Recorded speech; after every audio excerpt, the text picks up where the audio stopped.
Jadi kalau kita lihat sebenarnya perusahaan ini juga sudah berusaha untuk menjalankan praktek ESG-nya. Jadi kalau saya lihat, saya buat milestone 1983, perusahaan pada waktu itu sudah mulai memperkenalkan model guna ulang. Karena apa? Karena kemasan plastik sekali pakai itu mencemari lingkungan. Baik, bismillahirrahmanirrahim. Assalamualaikum warahmatullahi wabarakatuh.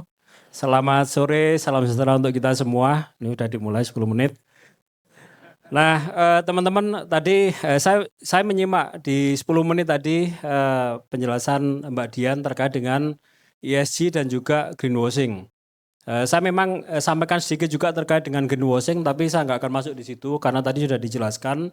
Tetapi yang ingin saya sampaikan adalah bahwa topik greenwashing ini juga menjadi concern dari perusahaan. Ya, jadi kita tidak denial dengan greenwashing, tetapi memang ya ada itu greenwashing, dan sekarang poinnya bagaimana kita agar tidak menjadi perusahaan yang melakukan aktiviti greenwashing itu. Kalau berbicara misalkan apakah Danone pernah menerima atau mendapatkan isu greenwashing, pernah, gitu kan.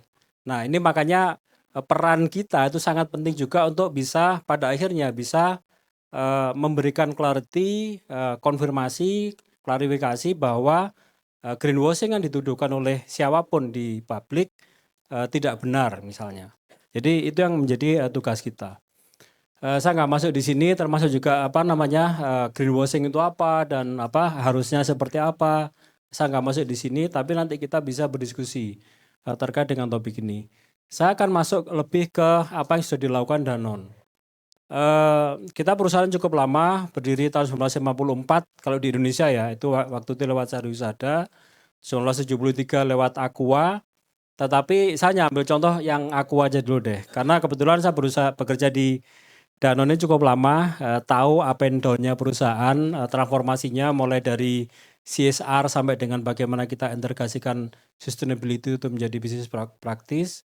Jadi kalau kita lihat sebenarnya perusahaan ini juga sudah berusaha untuk menjalankan praktek ESG-nya. Jadi kalau saya lihat, saya buat milestone 1983, perusahaan pada waktu itu sudah mulai memperkenalkan model guna ulang. Karena apa? Karena kemasan plastik sekali pakai itu mencemari lingkungan. Itu pertama, milestone pertama. Tapi pada waktu itu kita nggak tahu nih apa itu ESG atau sustainability dan lain sebagainya. Tapi ternyata impact-nya signifikan. Kemudian 1993 pada waktu itu karena apa? Karena dipush oleh Pak Emil Salim dan juga Bu Erna Witular.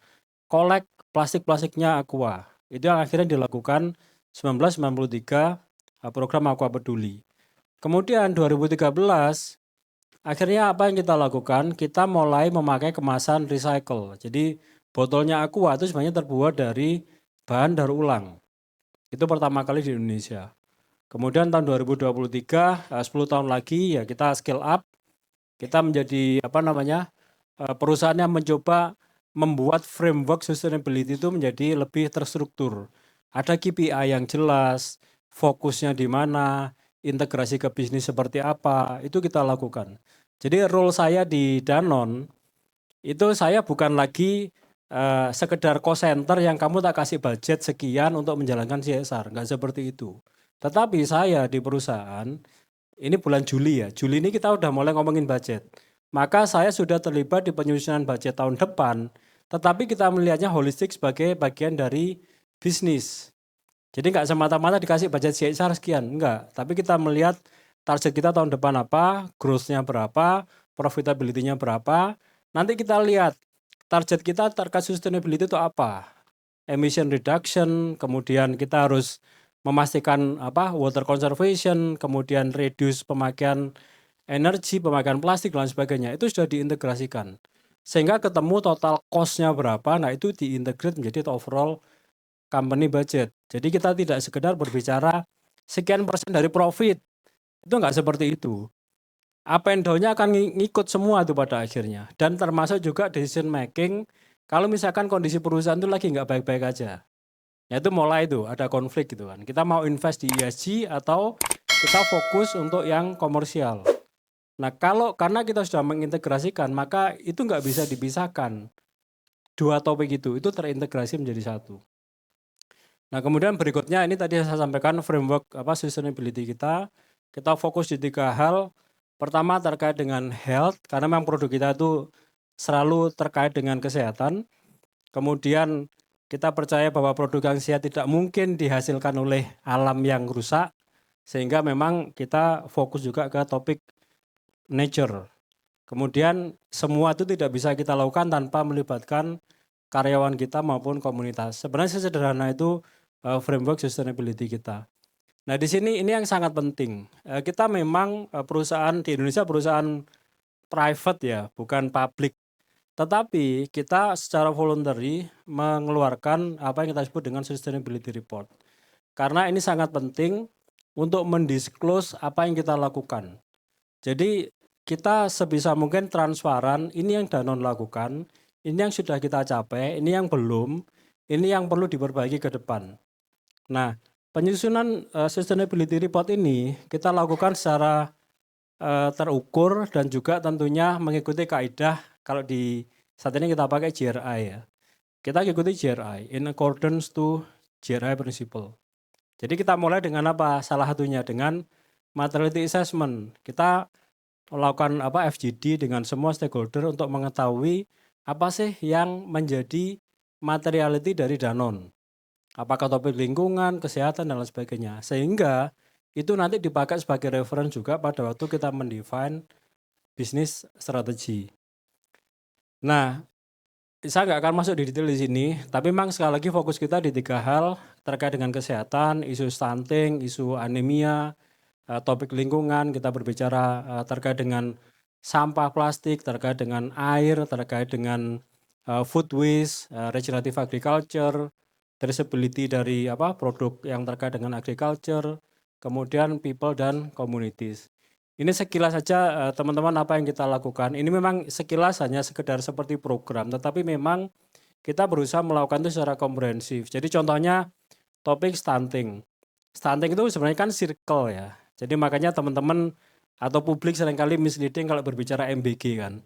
Mereka bilang bahwa MBG anak sekolah masa dikasih makan terus address isu stunting. Sebenarnya bukan seperti itu kan. Karena ternyata sebenarnya MBG itu kalau kita lihat address-nya tuh mulai dari apa? Dari ibu hamil. Cuma publik nggak banyak tahu. Jadi ibu hamil itu sebenarnya sudah di-address dengan program itu. Jadi memang harus full circle, mulai dari ibu hamil, menyusui, anak yang baru lahir, sampai remaja, sampai calon pengantin. Itu kita coba address dengan program-program kita. Kemudian topik terkait dengan perubahan iklim, ini yang kita lakukan, berusaha menurunkan emisi, mengurangi pemakaian energi baru terbarukan. Kemudian pengelolaan sampah ini juga sangat penting. Indonesia salah satu penyumbang sampah terbesar. Kita juga berkontribusi, kita nggak pernah deny, kita kontribusi terhadap sampah, tapi apa yang kita lakukan sehingga kita bisa mengumpulkan sampah kemasan lebih daripada yang kita produksi. Ini menjadi target kita. Dan alhamdulillah sudah tercapai pada tahun 2025, nanti kita bisa diskusikan, termasuk bagaimana kita terus mendorong produksi yang lebih ramah lingkungan, termasuk dalam hal ini adalah kita mengelola sumber daya air. Jadi water ratio, pemakaian air yang sesedikit mungkin per liter produk, kemudian pengelolaan sumber daya air di skala DAS, itu semua kita lakukan. Ini semua sekedar angka-angka ya yang teman-teman bisa nanti menanyakan lebih lanjut. Kemudian bagaimana kita juga engage dengan communities. Kemudian ini yang penting ya, karena kita praktisi komunikasi juga. Jadi penting bagi kita untuk mengkomunikasikan apa yang kita lakukan dengan jujur. Itu yang pertama kalau dari kita, dengan jujur. Kita tidak boleh menambah-nambahi atau overclaim. Kita memang sampaikan apa adanya. Jadi karena kita sangat jujur ya, dalam tanda kutip takut diklaim atau dicap sebagai perusahaan yang greenwashing. Jadi udah kita sampaikan apa adanya, kalau memang belum tercapai ya kita belum tercapai. Jadi seperti itu, dan kita pastikan programnya itu kredibel, ada impact measurement yang pada waktu misalkan ditanyakan di forum atau di publik, kita punya reference bahwa oh ini loh impact measurement-nya. Jadi kita nggak hanya sekedar klaim suatu inisiatif. Jadi kurang lebih seperti itu Bapak Ibu teman-teman, ada beberapa tadi sempat disampaikan juga oleh Mbak Dian bagaimana kita pastikan bahwa kita bisa mengkomunikasikan dengan kredibel, tidak masuk di greenwashing dan pada akhirnya membuat reputasi perusahaan kita semakin baik. Itu aja, sekali lagi terima kasih. Wassalamualaikum warahmatullahi wabarakatuh.